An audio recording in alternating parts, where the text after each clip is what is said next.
Hiver 2015. La Russie connaît une crise économique sévère. La baisse des prix du pétrole entraîne l'effondrement du rouble et les effets des sanctions occidentales commencent à se faire sentir.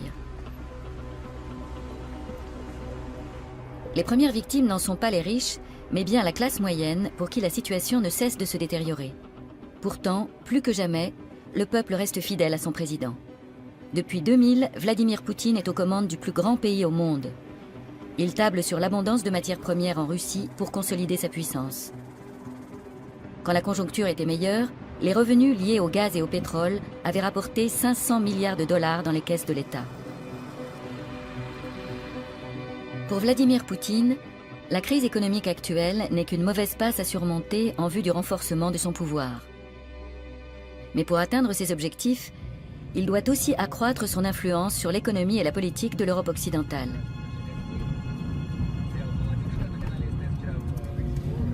Les investissements russes dans l'Union européenne auraient-ils une visée politique? Les grands projets du Kremlin obéissent-ils à une stratégie ou se limitent-ils à des intérêts purement économiques?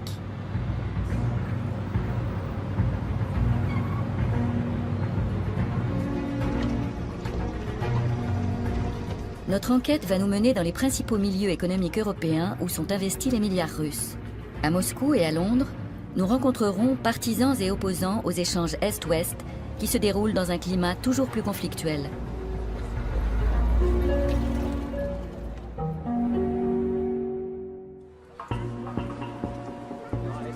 Octobre 2014.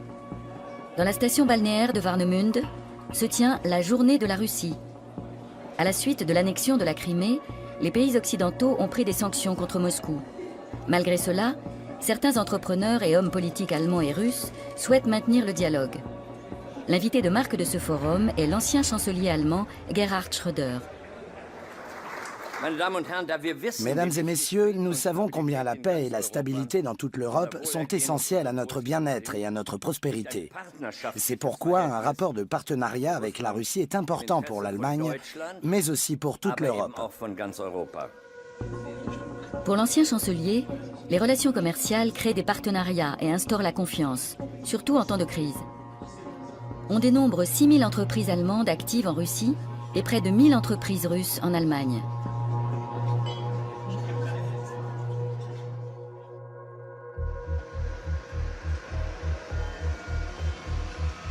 À Londres, à la rédaction du Guardian, nous rencontrons Luke Harding, correspondant à l'étranger pour le célèbre quotidien britannique. Le journaliste, âgé de 47 ans, a travaillé à Moscou pendant 4 ans. Il est sceptique quant à un éventuel partenariat économique entre la Russie et l'Europe.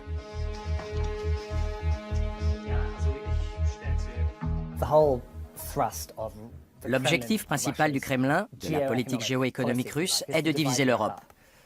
Dans cet esprit, la Russie conclut des accords de fourniture d'énergie avec l'Italie, elle construit le gazoduc Nord Stream avec l'Allemagne, elle fait miroiter aux Britanniques d'importantes privatisations à la City de Londres. En quelque sorte, la Russie divise tout le monde de manière à ce que chaque pays rechigne à lui infliger des sanctions collectives.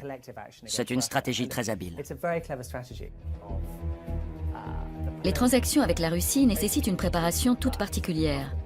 Comme Luke Harding l'a démontré, dans le cas d'investissements en Occident, c'est souvent le Kremlin qui tire les ficelles. Quand vous faites des affaires, il vous faut ce que les Russes appellent krisha, c'est-à-dire un toit. Cela signifie que vous devez connaître quelqu'un dans les milieux proches du gouvernement ou dans les services secrets pour vous protéger. Si votre krisha n'est pas assez fort, on vous volera tout. On peut analyser cela d'un point de vue sociologique ou alors utiliser une expression qui résume bien la situation, la Kremlin SA.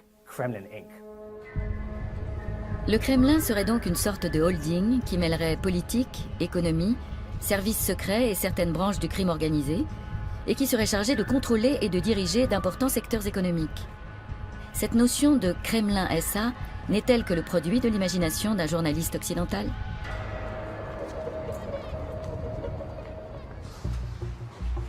Nous rencontrons Boris Nemtsov à Moscou en décembre 2014. Il a été successivement gouverneur de sa région, puis ministre et vice-président du gouvernement de Boris Eltsine. L'opposant politique libéral, assassiné le 27 février 2015, a exprimé ces dernières années des critiques toujours plus acerbes à l'égard du Kremlin. Porté par sa volonté de préserver la démocratie et la liberté, il en a oublié toute réserve. Je dirais que nous avons aujourd'hui un exemple typique de gouvernement mafieux. Vous avez au sommet de l'État des mafiosi, un cercle très restreint d'individus, qui vit sur le compte de cette mafia, qui dépend entièrement d'elle. Les lois ne les concernent pas. Poutine est-il lui-même un voleur? Je ne sais pas exactement comment fonctionne toute cette clique, mais je pense que son rôle est plutôt celui de Krisha, de protecteur des voleurs. La Russie, un État mafieux? Est-ce un jugement provocateur ou le fruit d'une analyse pertinente de Boris Nemtsov, l'opposant politique assassiné? Quant aux investissements russes dans l'Union européenne, présentent-ils un danger pour l'Europe occidentale?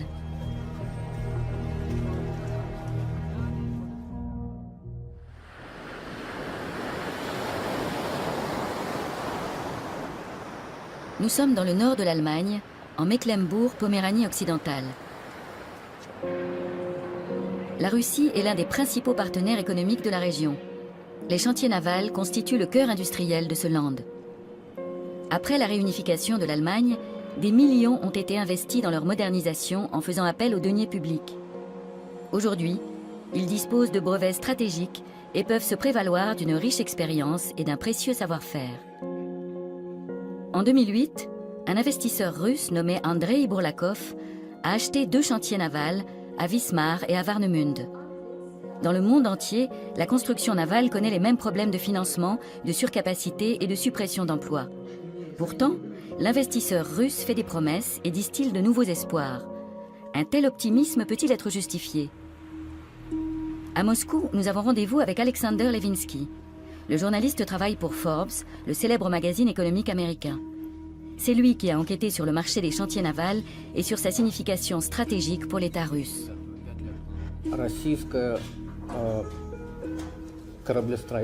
L'industrie navale de la Russie était essentiellement orientée vers la marine de guerre. La situation dans le secteur civil était assez pitoyable. Il était par conséquent extrêmement intéressant pour la Russie de se doter de chantiers navals modernes, dans lesquels l'Allemagne a investi beaucoup d'argent. Tout comme il était très intéressant pour elle de bénéficier de transferts de technologie de la part d'entreprises occidentales. Mais les erreurs de gestion d'Andrei Bourlakov, soi-disant sauveur des chantiers, ajoutées à la crise financière internationale, ont mené les 2 chantiers allemands dans une zone de turbulence. En juillet 2009, soit 1 an après leur rachat, le propriétaire russe dépose le bilan. À peine 3 mois plus tard, arrive le 2e sauveur, lui aussi russe. C'est un jeune entrepreneur de 29 ans, Vitali Youssoufov. Il rachète les 2 chantiers pour 40 millions d'euros.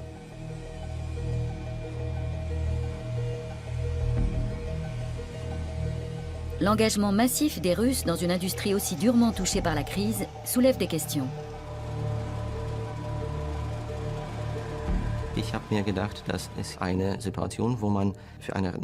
Il m'a semblé que la situation nous permettait d'acquérir des sites de production exceptionnels à un prix relativement bas, avec la possibilité d'y développer par la suite une toute autre activité.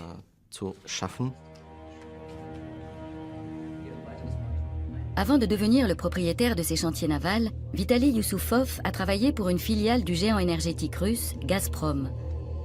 Aujourd'hui, le constructeur novice envisage avant tout de fabriquer des navires brise-glace destinés à l'industrie énergétique russe.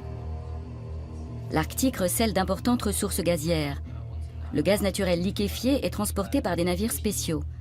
Or, les chantiers navals russes n'ont pas les compétences pour les construire. Lors de la journée de la Russie à Warnemünde, Vitali Youssoufov est présenté comme un investisseur modèle. Cette fois, le succès semble au rendez-vous. Mais Vitali Youssoufov est-il réellement le jeune entrepreneur habile qui s'est lancé seul dans cette entreprise risquée? Il suffit d'un regard sur son passé pour entrevoir des antécédents troubles et des liens inattendus.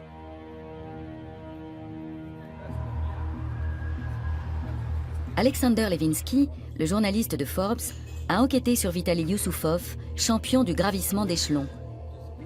Il en ressort que son père, Igor Youssoufov, a joué un rôle clé dans l'acquisition des chantiers. Youssoufov senior avait ses entrées à la direction de Gazprom et savait qu'il y avait un réel besoin pour de tels navires. L'alliance de la technologie allemande, d'un certain nombre d'entreprises russes de construction navale et de Gazprom en tant que commanditaire, cela promettait des profits fabuleux. Le père de Vitali, Igor Youssoufov, est une personnalité de premier plan dans les milieux gouvernementaux. Jusqu'en 2013, il siège au conseil d'administration de Gazprom, le premier groupe énergétique mondial. Jusqu'en 2011, il fait fonction de mandataire spécial du président russe pour les questions d'énergie, et de 2001 à 2004, il occupe le poste de ministre de l'énergie en Russie. On est alors en droit de se demander si le rachat des chantiers allemands ne s'est pas fait par décision de la direction de Gazprom ou sur ordre du Kremlin. Pour le géant énergétique russe, le transport des matières premières de l'Arctique est une nécessité stratégique. Les recettes de l'entreprise représentent quant à elles un tiers du budget de l'État.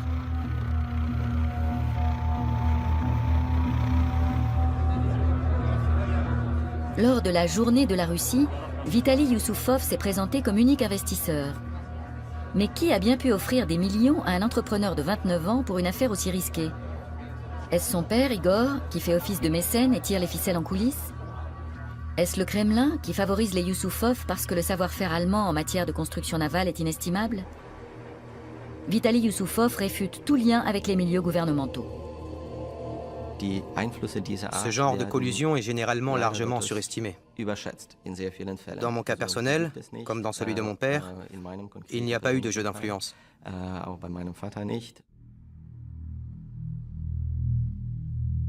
Dans quelle mesure les dénégations de Vitali Youssoufov sont-elles convaincantes? Nouveau retour en arrière. En 2008, Andrei Bourlakov, le premier investisseur des chantiers de la Baltique, donne une réception à Moscou.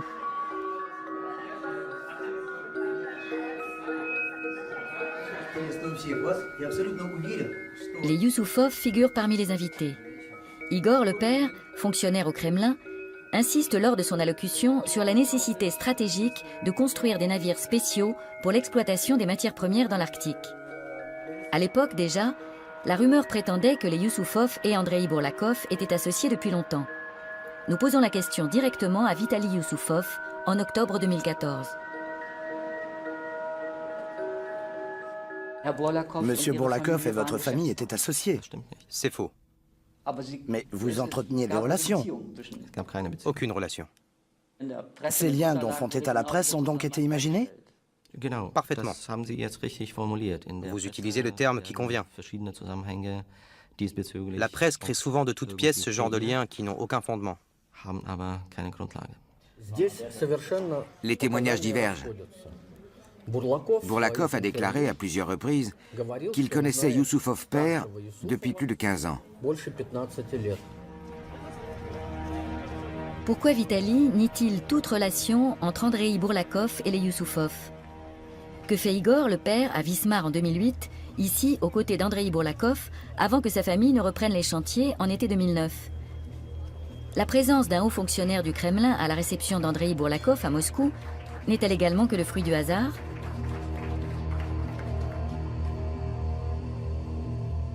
Notre enquête nous permet de mettre la main sur une photo qui montre Vitali Youssoufov aux côtés d'Andrei Bourlakov lors d'un rendez-vous d'affaires. Les recherches que mène le journaliste Alexander Levinsky aboutissent à des conclusions très instructives.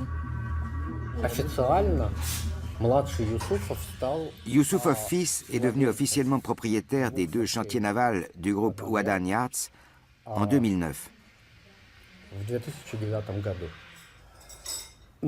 L'enquête que nous avons menée montre cependant que le père et le fils en étaient au moins copropriétaires avant cette date.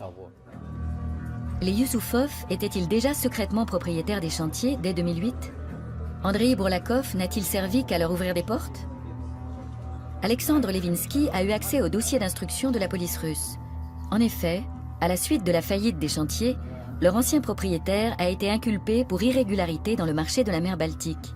L'audition des témoins confirmerait les liens commerciaux entre les Youssoufov et Andrei Bourlakov. Malheureusement, Andrei Bourlakov ayant été assassiné en 2011, son procès n'a jamais pu avoir lieu.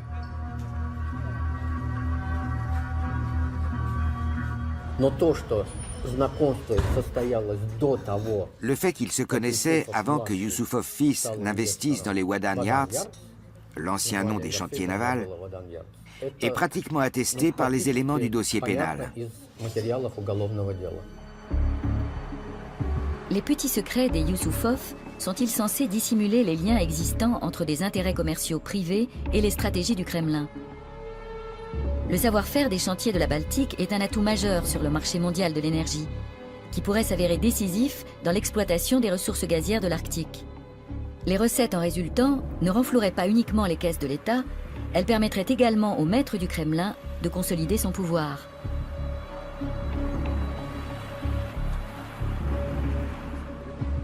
Beaucoup d'indices tentent à prouver que les négociations en Mecklembourg-Poméranie occidentale ne se sont pas faites carte sur table et qu'elles ont manqué de transparence. Les liens entre les intérêts privés et étatiques restent troubles. Évidemment, pour les ouvriers de la Baltique, l'enjeu est tout autre. Ils souhaitent conserver leur emploi et que les grues continuent de tourner.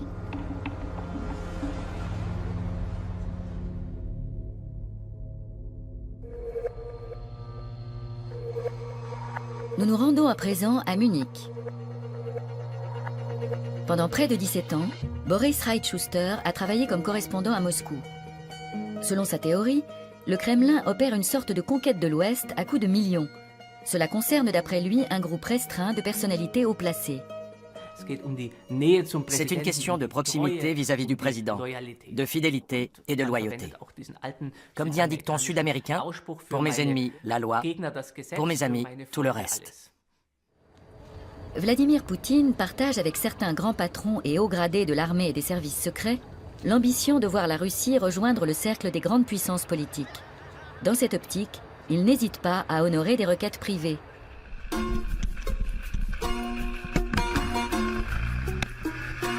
Il est facile pour le pouvoir en place d'accuser les détracteurs étrangers d'être des ennemis de la Russie. Mais les activistes russes ne manquent pas d'imagination pour trouver des renseignements. Ils prennent même de la hauteur, au sens propre, pour vérifier dans quelles conditions vit l'entourage de la Kremlin SA.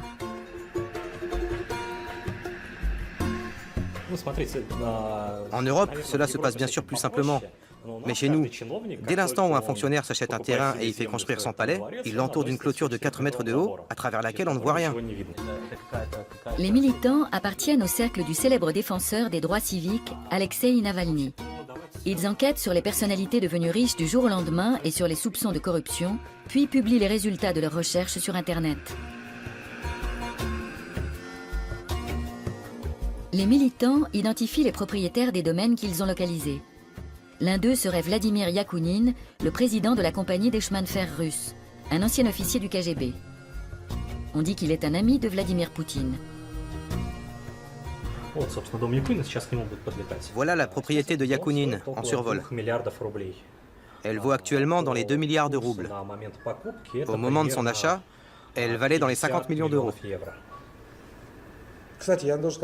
Je dois d'ailleurs dire que ce groupe fermé est extrêmement restreint. Il compte moins d'une centaine de membres qui contrôlent environ 40% de toute la richesse de la Russie. Les militants des droits civiques tentent aussi de visiter à pied les paradis immobiliers de la nouvelle élite. Les propriétaires, oligarques, hauts fonctionnaires, officiers des services secrets n'apprécient guère la présence de ces visiteurs indésirables.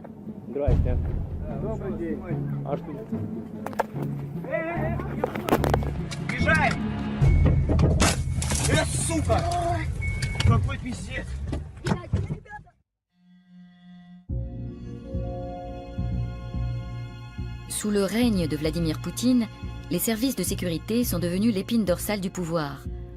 En Russie, on les nomme les siloviki, les hommes forts. D'anciens officiers issus de la police, de l'armée ou des services secrets gèrent aujourd'hui des entreprises de matières premières, des banques, des usines d'armement et représentent une partie importante de la Kremlin SA. La corruption a été institutionnalisée et soumise au contrôle de Vladimir Poutine, de ses amis et d'une bulle au sein des services secrets. À ce sujet, Olga Krishtanovskaya a fait un travail remarquable qui montre que 2 tiers, voire 3 quarts des hauts responsables actuels au Kremlin sont d'anciens membres du KGB. Kremlin-SA, groupe mafieux et État policier, ces notions ne seraient-elles que l'expression d'une propagande russophobe savamment orchestrée? Fin 2010, Luke Harding, correspondant au Guardian à Moscou, est rappelé à Londres. Des milliers de documents secrets sont parvenus à la rédaction du journal. C'est le fameux Wikileaks, dont une partie des feuillets décrivent la structure de la Kremlin-SA. Pour moi, c'était la plus belle des confirmations. Tout le monde savait que la Russie était corrompue, mais encore fallait-il le prouver. Je travaillais sur ce sujet depuis très longtemps déjà, et en fait, il se trouvait que les gouvernements américains et britanniques étaient eux aussi arrivés à la même conclusion. Voici le genre de document clé, câble diplomatique de l'ambassade américaine. La Russie est un État mafieux. Il provient d'un enquêteur espagnol et il y est indiqué « No Foreign », à ne pas divulguer. C'est un document secret du gouvernement américain. Pour Luke Harding, les câbles diplomatiques transmis à Washington par les ambassades américaines de Moscou et des capitales européennes ne sont pas des vérités ultimes, mais des indices précieux qui étoffent la thèse des structures mafieuses et de la Kremlin-SA.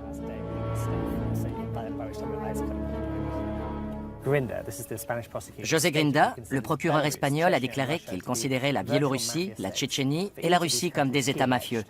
Il affirme que dans ces pays, il est impossible de différencier les activités du gouvernement de celles du crime organisé, parce qu'elles sont parfaitement identiques. Dans les dossiers de Wikileaks, Luke Harding trouve 3000 documents secrets relatifs à la Russie. Il écrit plusieurs articles sur le sujet, ainsi qu'un livre intitulé « Russie, État mafia ». La réaction du Kremlin ne se fait pas attendre. Lors de son retour à Moscou, il se voit refuser l'entrée dans le pays.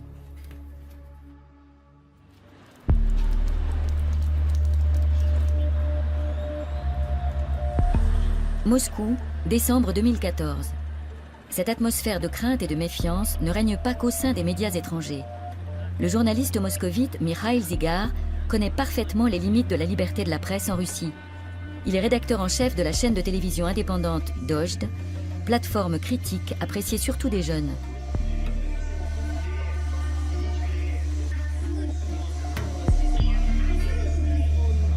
Depuis des années, Mikhail Zygar s'intéresse à Gazprom, le premier groupe énergétique mondial.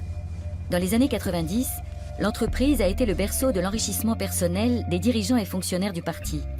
Aujourd'hui, d'après Mikhail Zygar, il est avant tout pour Vladimir Poutine un instrument de pouvoir dont l'objectif est bien clair. Son objectif essentiel est de faire en sorte que l'Europe dépende de Gazprom, et donc de la Russie. C'est comme la serrer dans ses bras pour mieux l'étouffer. Gazprom ou le remède miracle de Vladimir Poutine. Les recettes du géant gazier permettent d'équilibrer le budget de l'État. Ces bénéfices, qui se chiffrent en milliards, financent la construction de gazoducs vers l'Occident. Gazprom fournit à l'Allemagne, à l'Italie et à l'Autriche jusqu'à 60% de leurs besoins énergétiques. En Europe de l'Est, la Bulgarie, la Pologne et l'Ukraine sont pratiquement entièrement dépendantes des livraisons russes.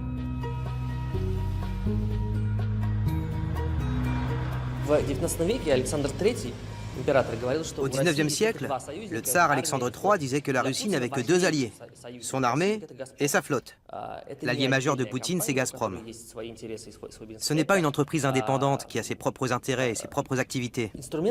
C'est un instrument grâce auquel la Russie se forge sa véritable place dans le monde contemporain.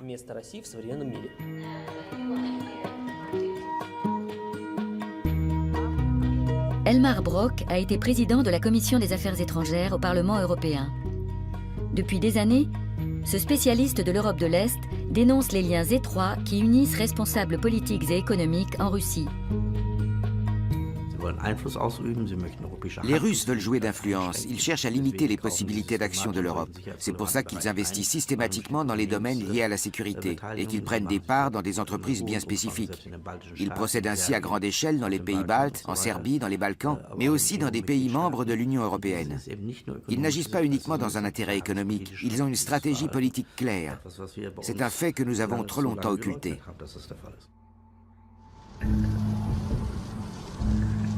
En route vers la région de la Ruhr, où en 2014, la conclusion d'un marché de plusieurs milliards crée des remous. Une entreprise basée au Luxembourg rachète au groupe énergétique de SNRWE, sa filiale DEA, pour 5,1 milliards d'euros.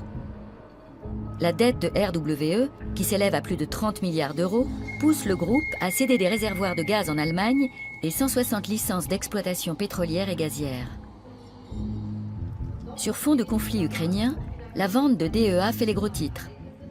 Il se trouve en effet que l'entreprise luxembourgeoise Letter One est dirigée par des investisseurs russes.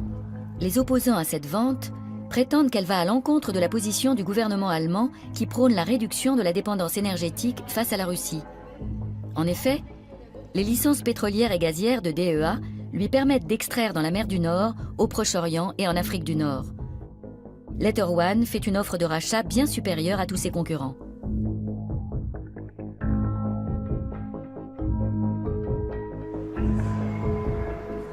Pour Oliver Krischer, député écologiste spécialiste de l'énergie, les sommes mises en jeu parlent d'elles-mêmes.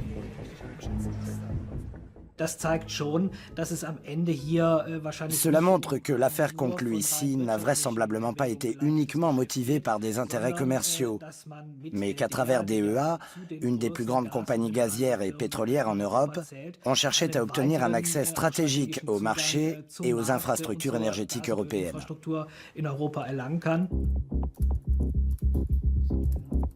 Que sait-on au juste à propos de Letter One ? Mikhail Fridman, un oligarque discret, l'un des plus riches entrepreneurs russes, a créé cette société avec un associé. Il doit sa fortune au plus grand groupe industriel et financier russe, le groupe Alpha. D'anciens dirigeants du groupe travaillent au sein du cabinet présidentiel sur la place Rouge. Dès le début des négociations, la commission des affaires économiques du Bundestag avait émis de sérieuses réserves quant à cette vente.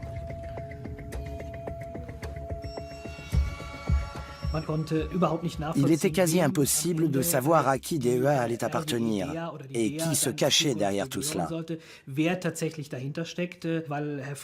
M. Fridman avait fait état d'une structure de propriété particulièrement complexe. On parlait d'un montage financier à 10 niveaux. L'acheteur officiel de DEA est la société Letter One. Ce n'est qu'en 2013, soit peu de temps avant cet achat, que l'entreprise est enregistrée au Luxembourg. Le gouvernement fédéral surveille les négociations et finit par approuver la vente. Il s'appuie pour cela sur le fait que l'entreprise Letter One est domiciliée dans l'Union européenne. Pour Oliver Krischer, cet argument purement formel est cousu de fil blanc.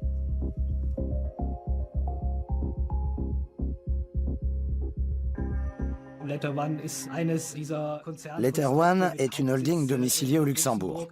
Or, la question n'est pas de savoir où se trouve le siège social d'une entreprise, mais plutôt de savoir qui, en fin de compte, en est le véritable propriétaire, qui prend les décisions. Pour cette raison, je trouve l'argument de la domiciliation européenne utilisé par le gouvernement fédéral vraiment risible.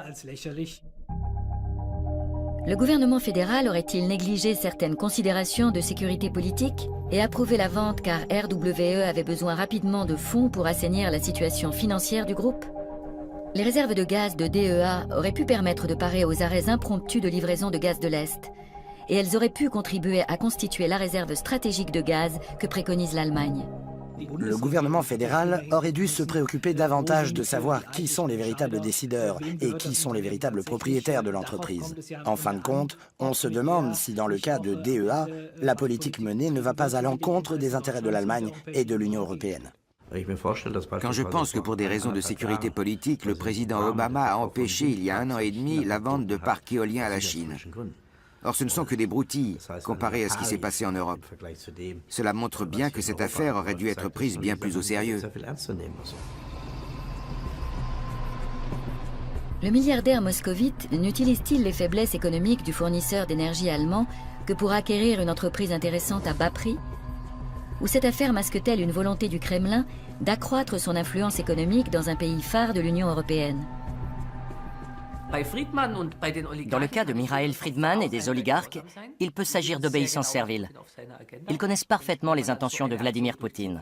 Quand ils mènent une telle transaction, ils obtiennent des points de bonus auprès du tsar ou de l'empereur, comme ils le nomment. La question est de savoir s'ils ont vraiment besoin d'instructions.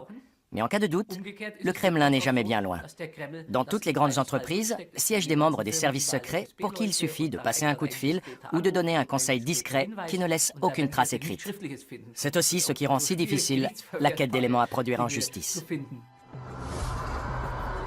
Le rachat de DEA par Mikhail Friedman pourrait encore réduire l'indépendance énergétique de l'Occident si les tensions avec Moscou s'accroissaient. Pour le moment, il n'y a aucune garantie que les entrepreneurs privés n'agissent pas sur ordre du Kremlin.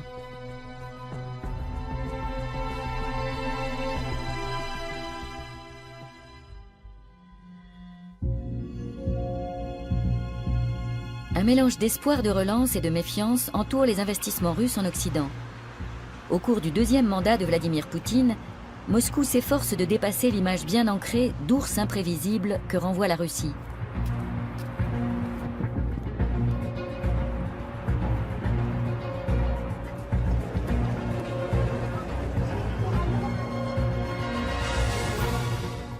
En 2006, Gazprom signe un contrat de sponsoring avec le club de football allemand Schalke 04. À l'époque, le club est criblé de dettes et c'est l'occasion pour le Kremlin, grâce au géant énergétique, de soigner son image. Anton Oresh est journaliste sportif à Moscou. Passionné par tout ce qui touche au football d'élite russe, il garde un œil affûté sur les liens qui se tissent entre le sport et la politique. Je pense que c'était très important, à un certain stade, pour l'image de la Russie et pour permettre à notre géant de l'industrie du gaz et du pétrole de se développer en Occident. Pour que, lors des grands événements, qui sont toujours suivis par des millions de spectateurs, on puisse voir le logo de l'entreprise, pour que les gens s'y habituent, au même titre que d'autres entreprises et des banques qui y participent. Depuis 2006, Moscou verse tous les ans plusieurs dizaines de millions d'euros au club de football allemand. Si le montant exact reste secret, il est bien à 8 chiffres. Depuis des années, le journaliste Jens Weinreich observe les agissements du Kremlin qui investit dans le football pour gagner la sympathie des supporters occidentaux. Ses enquêtes minutieuses sur la corruption dans le sport et son instrumentalisation politique lui ont apporté une grande renommée. Selon lui, le Kremlin mène un projet politico-sportif de grande envergure.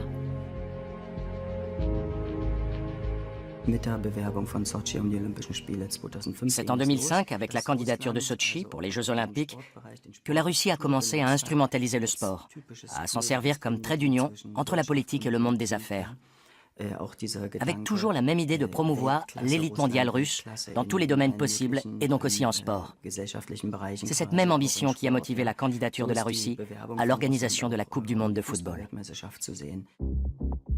Les millions de Gazprom permettent aussi à la Russie de sponsoriser la Ligue des champions de l'UEFA. Et cerise sur le gâteau, la Coupe du monde de football 2018 aura lieu en Russie. Des proches du chef du Kremlin sont désignés à la tête des principales associations de football. Sergei Foursenko, un ancien voisin de datcha de Poutine, est nommé en 2010 président de la Fédération de Russie de football et devient membre d'une commission au siège de l'Association internationale de football, la FIFA. Si vous prenez la liste de nos principaux responsables, vous verrez que nombre d'entre eux se sont connus parce que leurs datchas dépendaient toutes de la même coopérative. C'est ainsi que Foursenko a rencontré Poutine, il y a des années. Ils sont devenus amis, et c'est ainsi qu'il s'est retrouvé à la tête de notre fédération de football, alors qu'il n'avait aucune qualification pour devenir dirigeant dans le monde du football. Les Coupes du monde de football font partie des événements les plus médiatisés au monde. La puissance émotionnelle du spectacle et une organisation parfaite sont le décor idéal pour une campagne d'image de marque. D'après les enquêtes menées par Jens Weinreich, les candidatures pour les très grands événements sportifs donnent toujours lieu à des soupçons de corruption. Le 2 décembre 2010, à Zurich, a lieu l'annonce de l'octroi de la Coupe du monde de football 2018. En 2018, la Coupe du monde FIFA sera organisée par la Russie. Mais les milieux bien informés en Russie connaissaient déjà depuis longtemps le nom des organisateurs.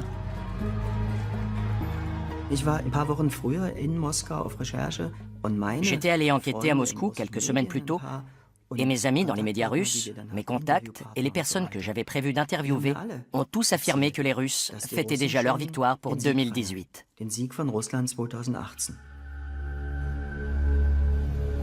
Les rumeurs quant aux pratiques douteuses dans l'attribution de l'organisation de la Coupe du monde 2018 soulèvent la question suivante. Est-ce l'argent du Kremlin qui a permis à la Russie d'accueillir la prestigieuse compétition? Après une enquête interne, la FIFA rejette ces allégations. Je suis intimement persuadé que l'attribution de la Coupe du Monde a été obtenue de façon frauduleuse. Est-ce que je peux dire qu'elle a été achetée?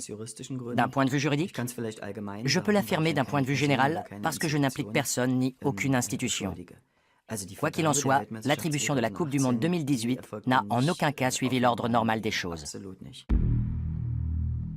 En dehors de certains indices, il n'existe actuellement aucun élément de preuve incontestable susceptible d'être produit en justice pour confirmer les propos de Jens Weinreich.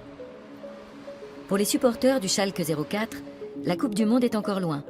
Ce qui compte pour le moment, c'est la force de leur équipe. Des études menées par Gazprom montrent que l'aide apportée au club de la Ruhr a permis d'accroître la notoriété et le capital de sympathie du groupe russe auprès du public.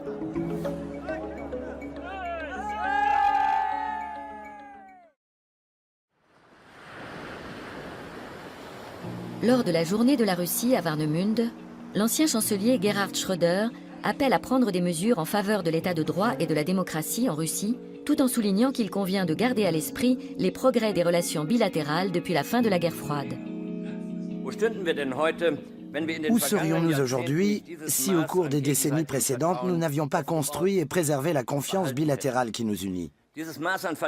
C'est bien cette confiance qui a permis à l'Allemagne de se réunifier et à l'armée russe de se retirer des États de l'ancien bloc de l'Est. Retour en arrière. En 2001, au plus fort de l'amitié russo-européenne, on se prend à rêver d'une maison commune européenne. Pour la première fois, un président russe prononce un discours devant le Parlement allemand.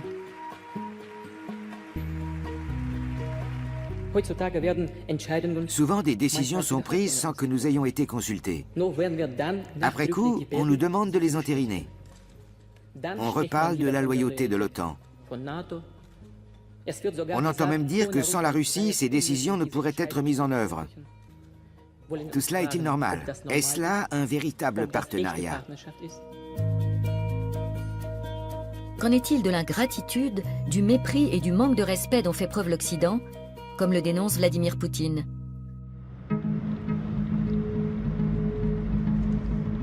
Nous nous rendons en Bavière pour rencontrer un expert de la politique russe.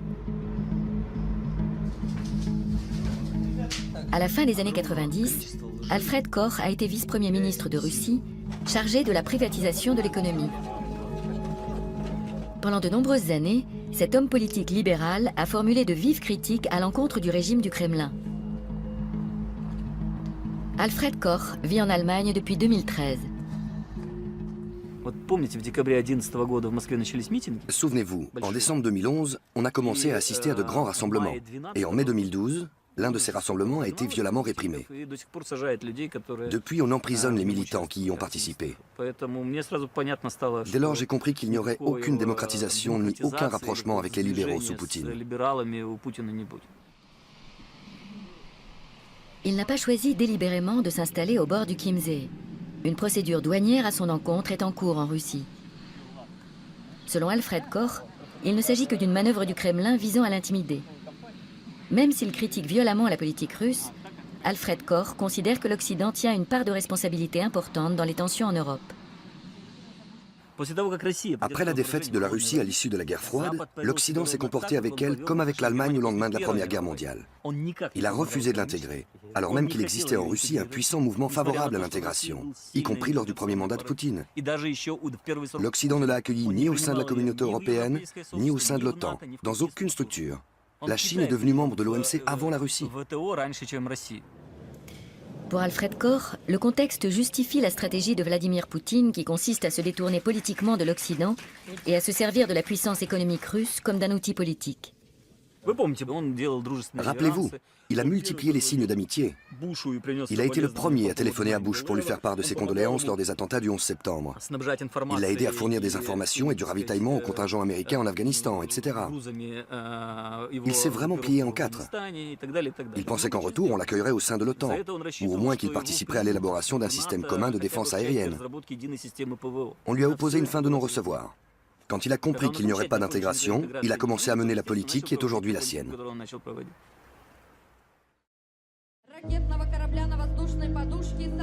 Le conflit ukrainien est bien la preuve que la Russie opte désormais pour la confrontation plutôt que pour la collaboration. En 2014, c'est avec une parade militaire que Poutine célèbre officiellement l'annexion de la Crimée à Sébastopol. La flotte joue un rôle prépondérant dans sa politique de démonstration de force. En 2011, la Russie conclut un contrat spectaculaire avec la France qui doit lui fournir son bâtiment de guerre le plus moderne, le Mistral. Son prix, 1,2 milliard d'euros.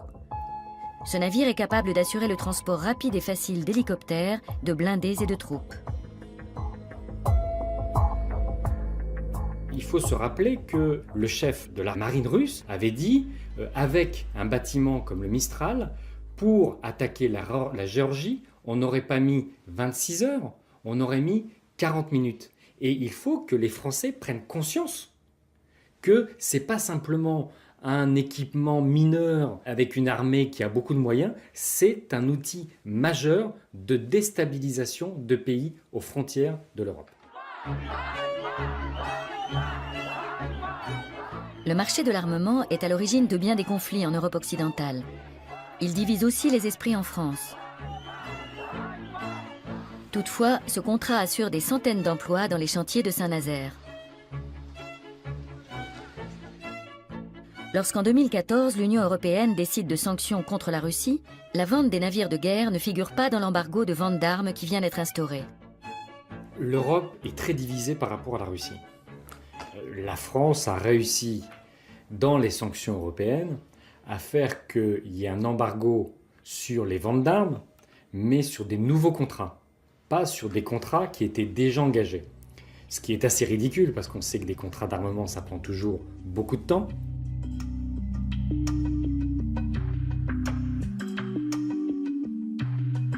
À l'automne 2014, des marins russes s'entraînent à Saint-Nazaire avant la prise de possession des deux navires.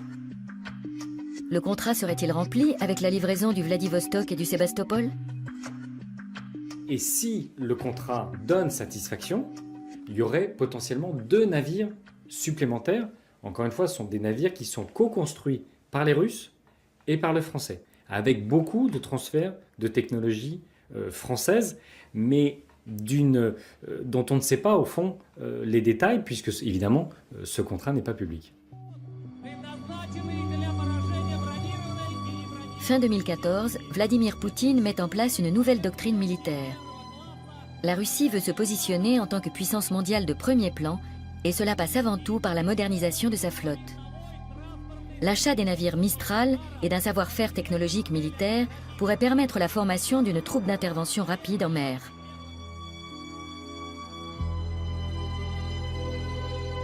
Si la France annulait la commande, elle serait contrainte de s'acquitter d'une énorme amende pour rupture de contrat.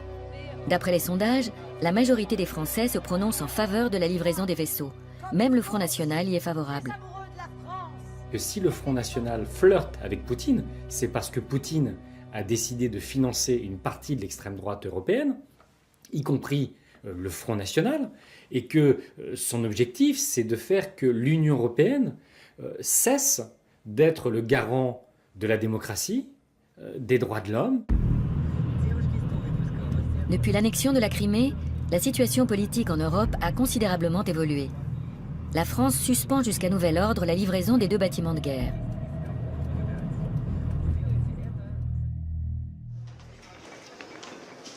Warnemünde. L'ancien chancelier Gerhard Schröder martèle une formule politique qui a fait ses preuves en temps de crise.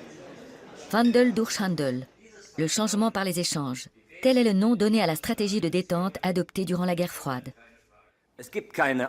Il n'y a pas d'automatisme. Chaque menace ou acte pouvant mener à une escalade de la violence peut et doit être empêché par la négociation politique. La formule a déjà fait ses preuves.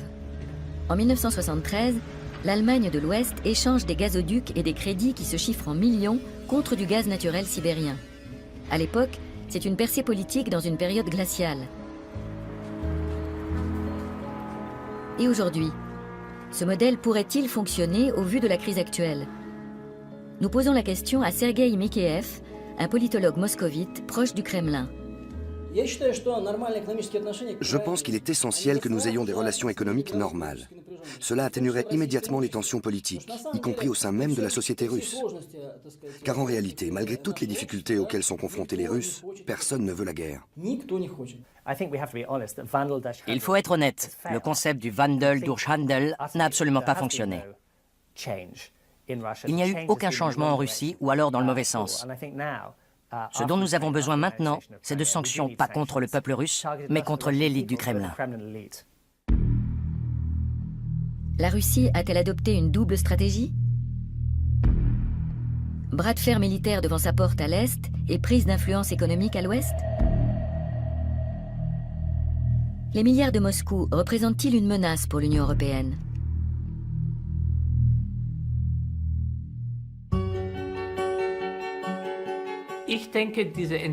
Cette conception russe d'une économie agressive et contrôlée s'importe chez nous et prend racine peu à peu en Europe.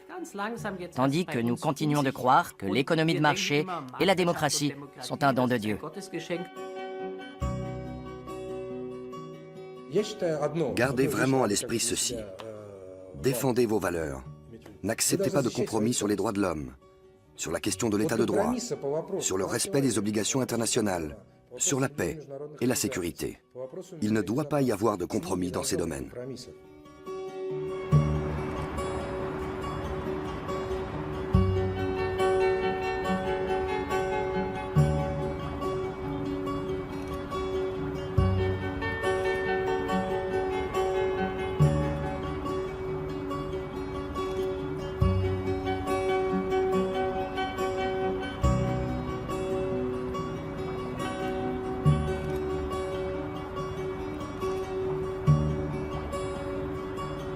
Avant tout par la modernisation de sa flotte.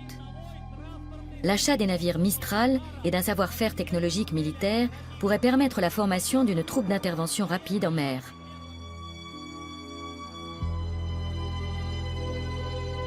Si la France annulait la commande, elle serait contrainte de s'acquitter d'une énorme amende pour rupture de contrat.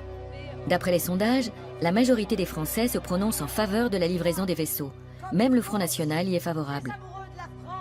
Que si le Front National flirte avec Poutine, c'est parce que Poutine a décidé de financer une partie de l'extrême droite européenne, y compris le Front National, et que son objectif, c'est de faire que l'Union européenne cesse d'être le garant de la démocratie, des droits de l'homme. Depuis l'annexion de la Crimée, la situation politique en Europe a considérablement évolué. La France suspend jusqu'à nouvel ordre la livraison des 2 bâtiments de guerre.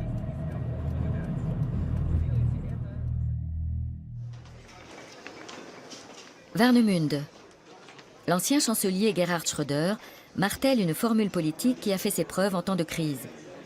Wandel durch Handel, le changement par les échanges. Tel est le nom donné à la stratégie de détente adoptée durant la guerre froide. Il n'y a pas d'automatisme. Chaque menace ou acte pouvant mener à une escalade de la violence peut et doit être empêché par la négociation politique. La formule a déjà fait ses preuves. En 1973, l'Allemagne de l'Ouest échange des gazoducs et des crédits qui se chiffrent en millions contre du gaz naturel sibérien. À l'époque, c'est une percée politique dans une période glaciale. Et aujourd'hui, ce modèle pourrait-il fonctionner au vu de la crise actuelle? Nous posons la question à Sergueï Mikheyev, un politologue moscovite proche du Kremlin. Je pense qu'il est essentiel que nous ayons des relations économiques normales. Cela atténuerait immédiatement les tensions politiques, y compris au sein même de la société russe. Car en réalité, malgré toutes les difficultés auxquelles sont confrontés les Russes, personne ne veut la guerre. Il faut être honnête, le concept du Wandel durch Handel n'a absolument pas fonctionné. Il n'y a eu aucun changement en Russie, ou alors dans le mauvais sens. Ce dont nous avons besoin maintenant, c'est de sanctions pas contre le peuple russe, mais contre l'élite du Kremlin. La Russie a-t-elle adopté une double stratégie? Bras de fer militaire devant sa porte à l'est et prise d'influence économique à l'ouest?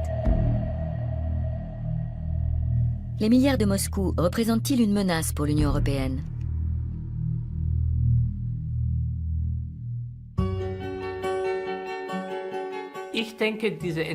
Cette conception russe d'une Kremlin SA, groupe mafieux et État policier, ces notions ne seraient-elles que l'expression d'une propagande russophobe savamment orchestrée. Fin 2010, Luke Harding, correspondant au Guardian à Moscou, est rappelé à Londres.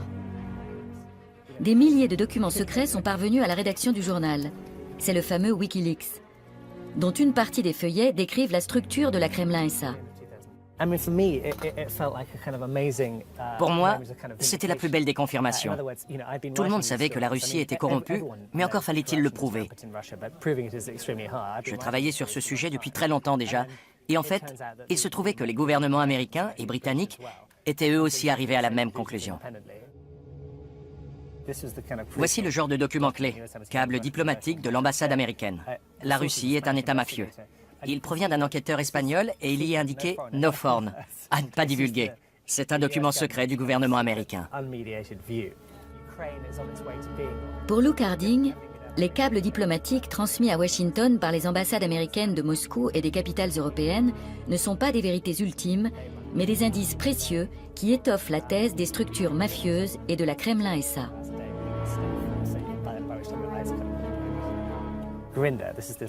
José Grinda, le procureur espagnol, a déclaré qu'il considérait la Biélorussie, la Tchétchénie et la Russie comme des États mafieux.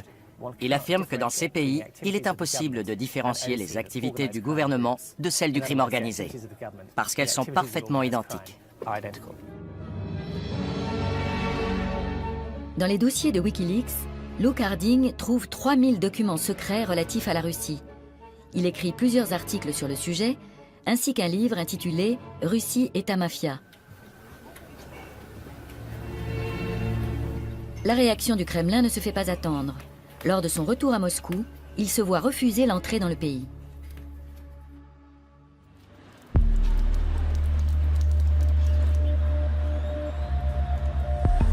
Moscou, décembre 2014.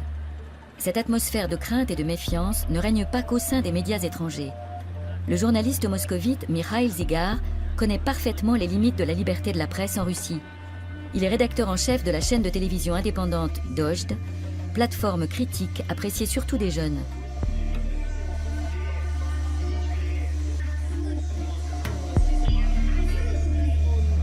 Depuis des années, Mikhail Zygar s'intéresse à Gazprom, le premier groupe énergétique mondial. Dans les années 90, l'entreprise a été le berceau de l'enrichissement personnel des dirigeants et fonctionnaires du parti. Aujourd'hui, d'après Mikhail Zygar, il est avant tout pour Vladimir Poutine un instrument de pouvoir dont l'objectif est bien clair. Son objectif essentiel est de faire en sorte qu'Datcha dépendaient toutes de la même coopérative. C'est ainsi que Foursenko a rencontré Poutine, il y a des années. Ils sont devenus amis, et c'est ainsi qu'il s'est retrouvé à la tête de notre fédération de football, alors qu'il n'avait aucune qualification pour devenir dirigeant dans le monde du football. Les Coupes du monde de football font partie des événements les plus médiatisés au monde. La puissance émotionnelle du spectacle et une organisation parfaite sont le décor idéal pour une campagne d'image de marque. D'après les enquêtes menées par Jens Weinreich, les candidatures pour les très grands événements sportifs donnent toujours lieu à des soupçons de corruption. Le 2 décembre 2010, à Zurich, a lieu l'annonce de l'octroi de la Coupe du monde de football 2018. En 2018, la Coupe du monde FIFA sera organisée par la Russie. Mais les milieux bien informés en Russie connaissaient déjà depuis longtemps le nom des organisateurs.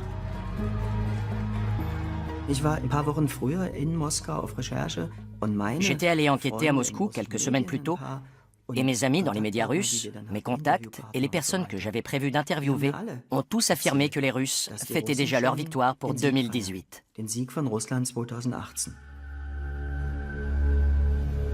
Les rumeurs quant aux pratiques douteuses dans l'attribution de l'organisation de la Coupe du monde 2018 soulèvent la question suivante. Est-ce l'argent du Kremlin qui a permis à la Russie d'accueillir la prestigieuse compétition? Après une enquête interne, la FIFA rejette ces allégations. Je suis intimement persuadé que l'attribution de la Coupe du Monde a été obtenue de façon frauduleuse. Est-ce que je peux dire qu'elle a été achetée d'un point de vue juridique?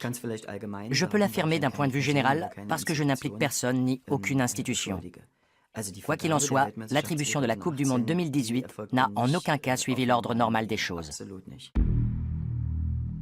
En dehors de certains indices, il n'existe actuellement aucun élément de preuve incontestable susceptible d'être produit en justice pour confirmer les propos de Jens Weinreich. Pour les supporters du Schalke 04, la Coupe du Monde est encore loin. Ce qui compte pour le moment, c'est la force de leur équipe. Des études menées par Gazprom montrent que l'aide apportée au club de la Ruhr a permis d'accroître la notoriété et le capital de sympathie du groupe russe auprès du public.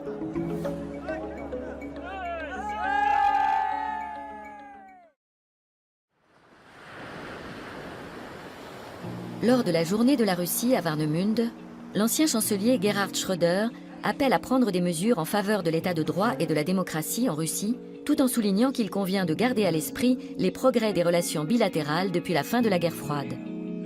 Où serions-nous aujourd'hui si au cours des décennies précédentes, nous n'avions pas construit et préservé la confiance bilatérale qui nous unit? C'est bien cette confiance qui a permis à l'Allemagne de... Fin 2014, Vladimir Poutine met en place une nouvelle doctrine militaire. La Russie veut se positionner en tant que puissance mondiale de premier plan, et cela passe avant tout par la modernisation de sa flotte. L'achat des navires Mistral et d'un savoir-faire technologique militaire pourrait permettre la formation d'une troupe d'intervention rapide en mer.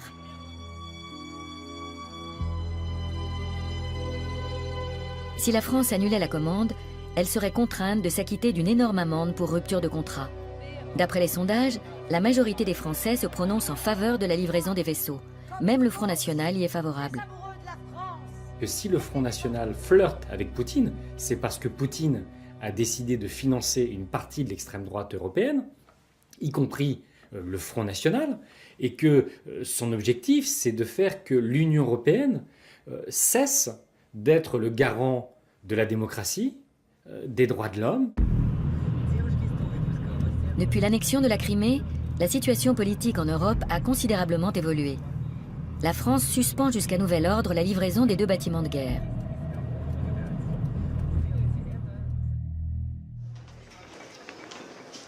Warnemünde. L'ancien chancelier Gerhard Schröder martèle une formule politique qui a fait ses preuves en temps de crise. Wandel durch Handel, le changement par les échanges. Tel est le nom donné à la stratégie de détente adoptée durant la guerre froide. Il n'y a pas d'automatisme. Chaque menace ou acte pouvant mener à une escalade de la violence peut et doit être empêché par la négociation politique. La formule a déjà fait ses preuves. En 1973, l'Allemagne de l'Ouest échange des gazoducs et des crédits qui se chiffrent en millions contre du gaz naturel sibérien. À l'époque, c'est une percée politique dans une période glaciale.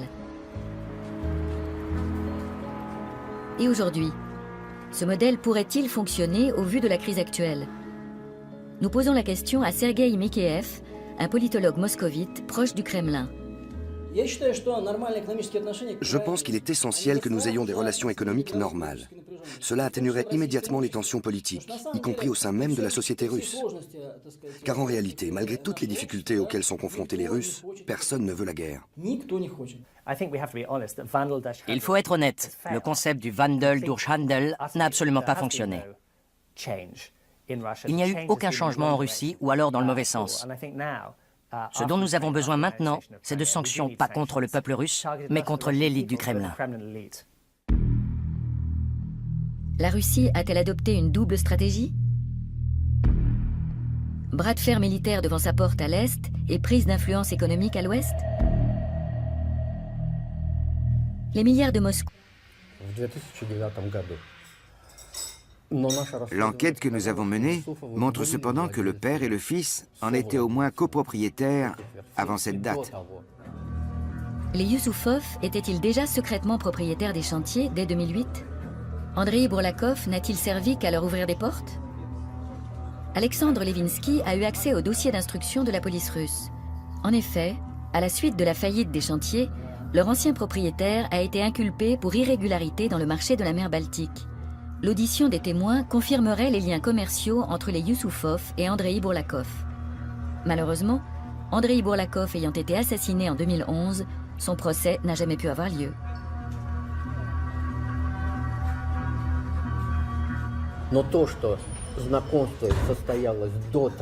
Le fait qu'ils se connaissaient avant que Youssoufov fils n'investisse dans les Wadan Yards l'ancien nom des chantiers navals, est pratiquement attesté par les éléments du dossier pénal. Les petits secrets des Youssoufov sont-ils censés dissimuler les liens existants entre des intérêts commerciaux privés et les stratégies du Kremlin? Le savoir-faire des chantiers de la Baltique est un atout majeur sur le marché mondial de l'énergie, qui pourrait s'avérer décisif dans l'exploitation des ressources gazières de l'Arctique. Les recettes en résultant ne renfloueraient pas uniquement les caisses de l'État, elles permettraient également au maître du Kremlin de consolider son pouvoir.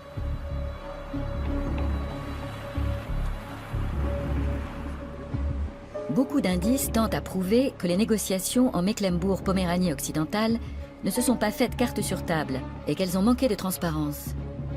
Les liens entre les intérêts privés et étatiques restent troubles. Évidemment, pour les ouvriers de la Baltique, l'enjeu est tout autre. Ils souhaitent conserver leur emploi et que les grues continuent de tourner.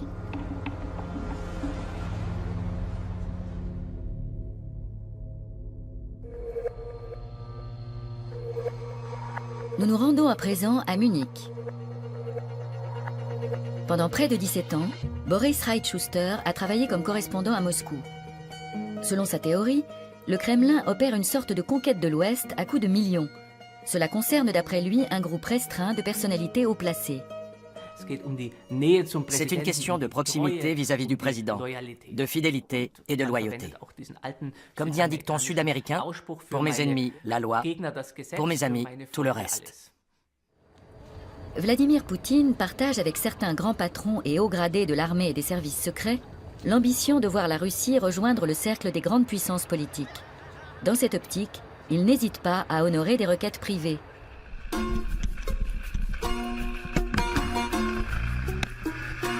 Il est facile pour le... Il résume bien la situation, la Kremlin SA. Le Kremlin serait donc une sorte de holding qui mêlerait politique, économie, services secrets et certaines branches du crime organisé, et qui serait chargé de contrôler et de diriger d'importants secteurs économiques. Cette notion de Kremlin SA n'est-elle que le produit de l'imagination d'un journaliste occidental?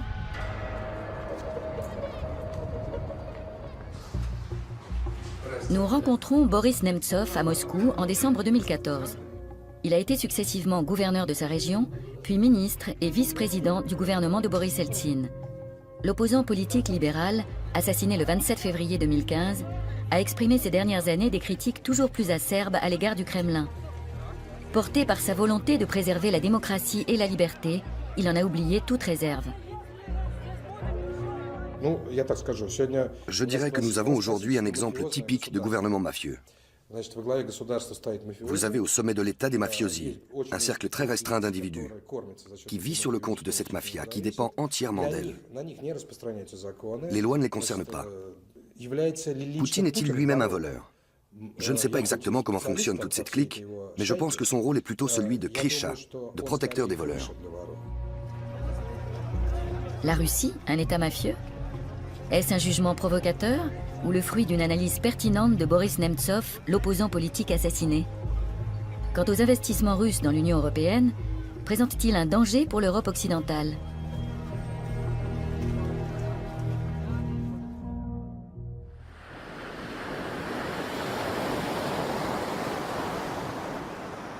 Nous sommes dans le nord de l'Allemagne, en Mecklembourg-Poméranie occidentale. La Russie est l'un des principaux partenaires économiques de la région. Les chantiers navals constituent le cœur industriel de ce land. Après la réunification de l'Allemagne, des millions ont été investis dans leur modernisation en faisant appel aux deniers publics. Aujourd'hui, ils disposent de brevets stratégiques et peuvent se prévaloir d'une riche expérience et d'un précieux savoir-faire. En 2008, un investisseur russe nommé Andrei Bourlakov a acheté 2 chantiers navals à Wismar et à Warnemünde. Dans le monde entier, la construction navale connaît les mêmes problèmes de financement, de surcapacité et de suppression d'emplois. Pourtant, l'investisseur russe fait des promesses et distille de nouveaux espoirs. Un tel optimisme peut-il être justifié? À Moscou, nous avons rendez-vous avec Alexander Levinsky. Le journaliste travaille pour Forbes, le célèbre magazine économique américain. C'est lui qui a enquêté sur le marché des chantiers navals et sur sa signification stratégique pour l'État russe.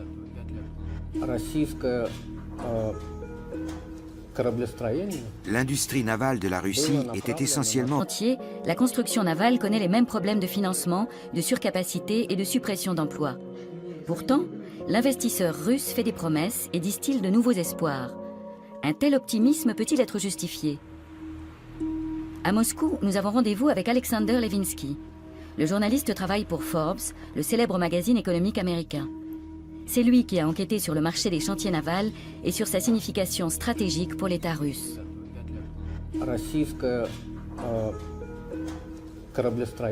L'industrie navale de la Russie était essentiellement orientée vers la marine de guerre. La situation dans le secteur civil était assez pitoyable. Il était par conséquent extrêmement intéressant pour la Russie de se doter de chantiers navals modernes, dans lesquels l'Allemagne a investi beaucoup d'argent. Tout comme il était très intéressant pour elle de bénéficier de transferts de technologie de la part d'entreprises occidentales. Mais les erreurs de gestion d'Andrei Bourlakov, soi-disant sauveur des chantiers, ajoutées à la crise financière internationale, ont mené les deux chantiers allemands dans une zone de turbulence. En juillet 2009, soit un an après leur rachat, le propriétaire russe dépose le bilan. À peine 3 mois plus tard, arrive le deuxième sauveur, lui aussi russe.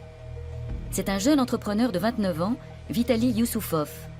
Il rachète les deux chantiers pour 40 millions d'euros.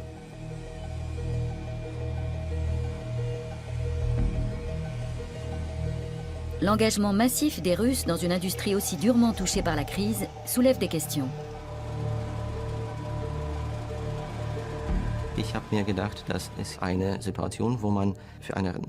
Il m'a semblé que la situation nous permettait d'acquérir des sites de production exceptionnels à un prix relativement bas, avec la possibilité d'y développer par la suite une toute autre activité.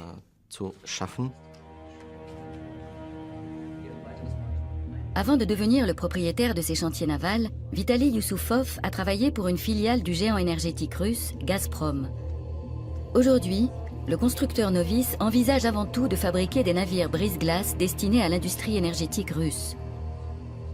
L'Arctique recèle d'importantes ressources gazières. Le gaz naturel liquéfié est transporté par des navires spéciaux. Or, les chantiers navals russes n'ont pas les compétences pour les construire. Lors de la journée de la Russie à Warnemünde, Vitali Youssoufov est présenté comme un investisseur modèle. Cette fois, le succès semble au rendez-vous. Mais Vitali Youssoufov est-il réellement le jeune entrepreneur habile qui s'est lancé seul dans cette entreprise risquée? Il suffit d'un regard sur son passé pour entrevoir des antécédents troubles et des liens inattendus.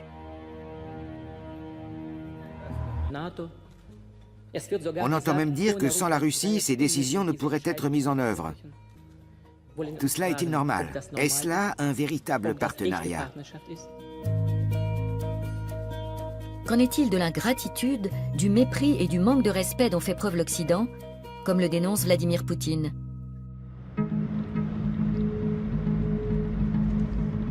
Nous nous rendons en Bavière pour rencontrer un expert de la politique russe. À la fin des années 90, Alfred Koch a été vice-premier ministre de Russie, chargé de la privatisation de l'économie. Pendant de nombreuses années, cet homme politique libéral a formulé de vives critiques à l'encontre du régime du Kremlin. Alfred Koch vit en Allemagne depuis 2013. Souvenez-vous, en décembre 2011, on a commencé à assister à de grands rassemblements. Et en mai 2012, l'un de ces rassemblements a été violemment réprimé. Depuis, on emprisonne les militants qui y ont participé. Dès lors, j'ai compris qu'il n'y aurait aucune démocratisation ni aucun rapprochement avec les libéraux sous Poutine. Il n'a pas choisi délibérément de s'installer au bord du Kimsé. Une procédure douanière à son encontre est en cours en Russie. Selon Alfred Koch, il ne s'agit que d'une manœuvre du Kremlin visant à l'intimider. Même s'il critique violemment la politique russe, Alfred Koch considère que l'Occident tient une part de responsabilité importante dans les tensions en Europe. Après la défaite de la Russie à l'issue de la guerre froide, l'Occident s'est comporté avec elle comme avec l'Allemagne au lendemain de la Première Guerre mondiale. Il a refusé de l'intégrer, alors même qu'il existait en Russie un puissant mouvement favorable à l'intégration, y compris lors du premier mandat de Poutine. L'Occident ne l'a accueilli ni au sein de la communauté européenne, ni au sein de l'OTAN, dans aucune structure. La Chine est devenue membre de l'OMC avant la Russie. Pour Alfred Koch, le contexte justifie la stratégie de Vladimir Poutine qui consiste à se détourner politiquement de l'Occident et à se servir de la puissance économique russe comme d'un outil politique. Rappelez-vous, il a multiplié les signes d'amitié.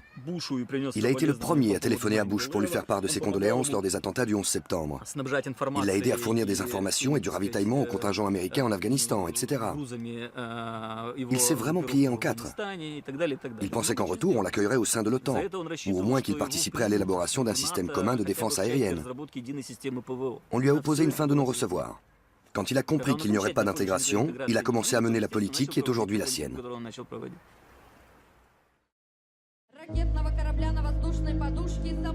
Le conflit ukrainien est bien la preuve que la Russie opte désormais pour la confrontation plutôt que pour la collaboration. En 2014, c'est avec une parade militaire que Poutine célèbre. Vous avez au sommet de l'État des mafiosi, un cercle très restreint d'individus, qui vit sur le compte de cette mafia, qui dépend entièrement d'elle. Les lois ne les concernent pas. Poutine est-il lui-même un voleur? Je ne sais pas exactement comment fonctionne toute cette clique, mais je pense que son rôle est plutôt celui de Krisha, de protecteur des voleurs. La Russie, un État mafieux? Est-ce un jugement provocateur ou le fruit d'une analyse pertinente de Boris Nemtsov, l'opposant politique assassiné? Quant aux investissements russes dans l'Union européenne, présentent-ils un danger pour l'Europe occidentale?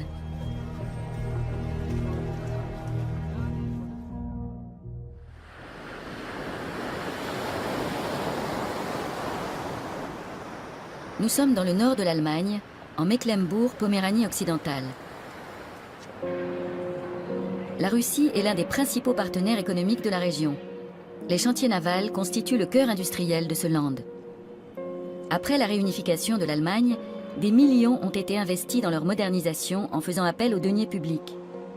Aujourd'hui, ils disposent de brevets stratégiques et peuvent se prévaloir d'une riche expérience et d'un précieux savoir-faire.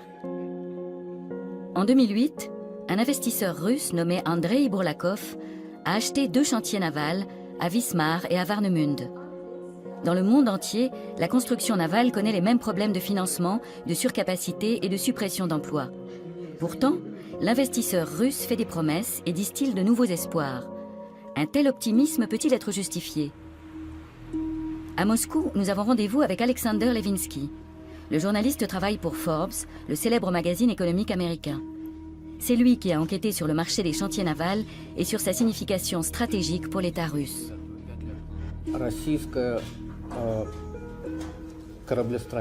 L'industrie navale de la Russie était essentiellement orientée vers la marine de guerre.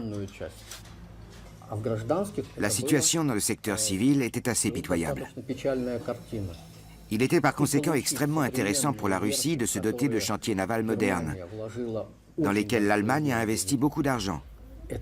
Tout comme il était très intéressant pour elle de bénéficier de transferts de technologie de la part d'entreprises occidentales.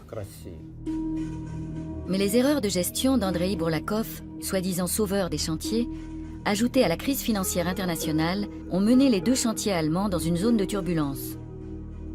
En juillet 2009, soit 1 an après leur rachat, le propriétaire russe dépose le bilan.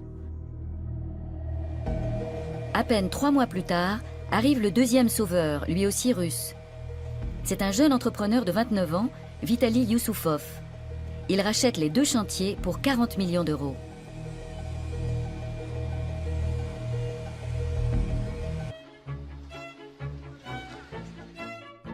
Lorsqu'en 2014, l'Union européenne décide de sanctions contre la Russie, la vente des navires de guerre ne figure pas dans l'embargo de vente d'armes qui vient d'être instauré. L'Europe est très divisée par rapport à la Russie. La France a réussi, dans les sanctions européennes, à faire qu'il y ait un embargo sur les ventes d'armes, mais sur des nouveaux contrats, pas sur des contrats qui étaient déjà engagés. Ce qui est assez ridicule, parce qu'on sait que des contrats d'armement, ça prend toujours beaucoup de temps.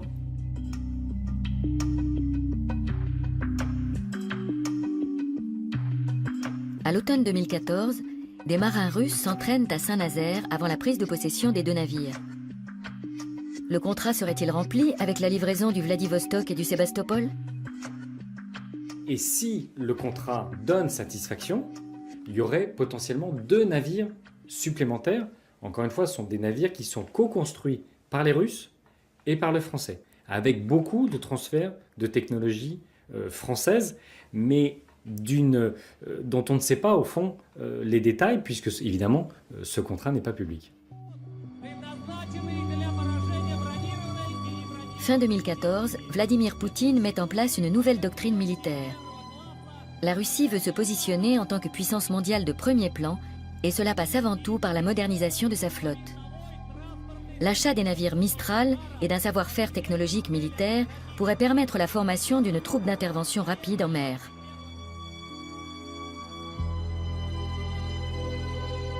Si la France annulait la commande, elle serait contrainte de s'acquitter d'une énorme amende pour rupture de contrat. D'après les sondages, la majorité des Français se prononce en faveur de la livraison des vaisseaux. Même le Front National y est favorable. Que si le Front National flirte avec Poutine, c'est parce que Poutine a décidé de financer une partie de l'extrême droite européenne, y compris le Front National, et que son objectif, c'est de faire que l'Union européenne cesse d'être le garant de la démocratie, des droits de l'homme. Depuis l'annexion de la Crimée, la situation politique en Europe a considérablement évolué. La France suspend jusqu'à nouvel ordre la livraison des 2 bâtiments de guerre.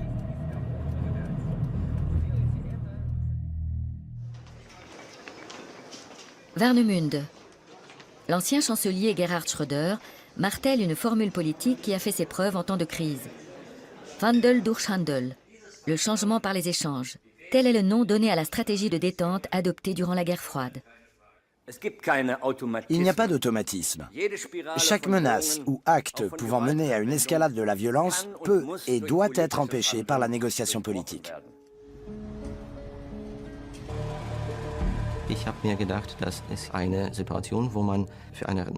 Il m'a semblé que la situation nous permettait d'acquérir des sites de production exceptionnels à un prix relativement bas, avec la possibilité d'y développer par la suite une toute autre activité.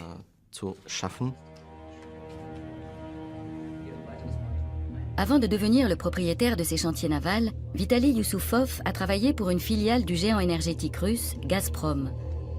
Aujourd'hui, le constructeur novice envisage avant tout de fabriquer des navires brise-glace destinés à l'industrie énergétique russe. L'Arctique recèle d'importantes ressources gazières. Le gaz naturel liquéfié est transporté par des navires spéciaux. Or, les chantiers navals russes n'ont pas les compétences pour les construire. Lors de la journée de la Russie à Warnemünde, Vitali Yusupov est présenté comme un investisseur modèle. Cette fois, le succès semble au rendez-vous. Mais Vitali Yusupov est-il réellement le jeune entrepreneur habile qui s'est lancé seul dans cette entreprise risquée? Il suffit d'un regard sur son passé pour entrevoir des antécédents troubles et des liens inattendus.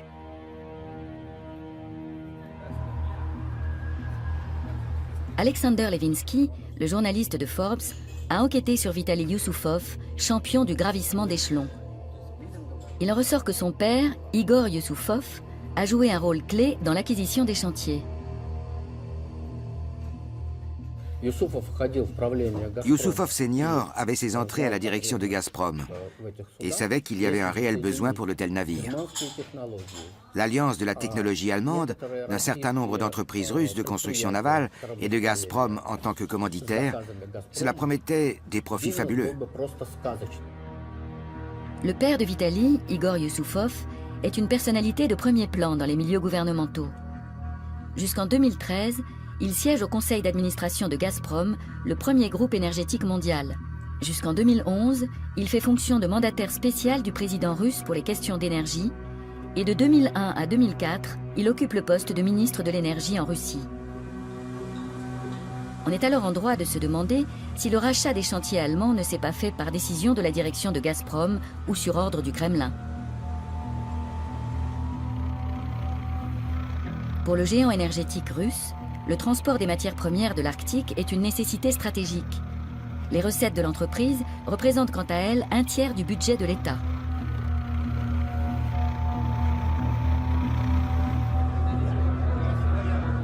Lors de la journée de la Russie, Vitaly Youssoufov s'est présenté comme unique investisseur. Mais qui a bien pu offrir des millions à un entrepreneur de 29 ans pour une affaire aussi risquée? Est-ce son père, Igor, qui fait office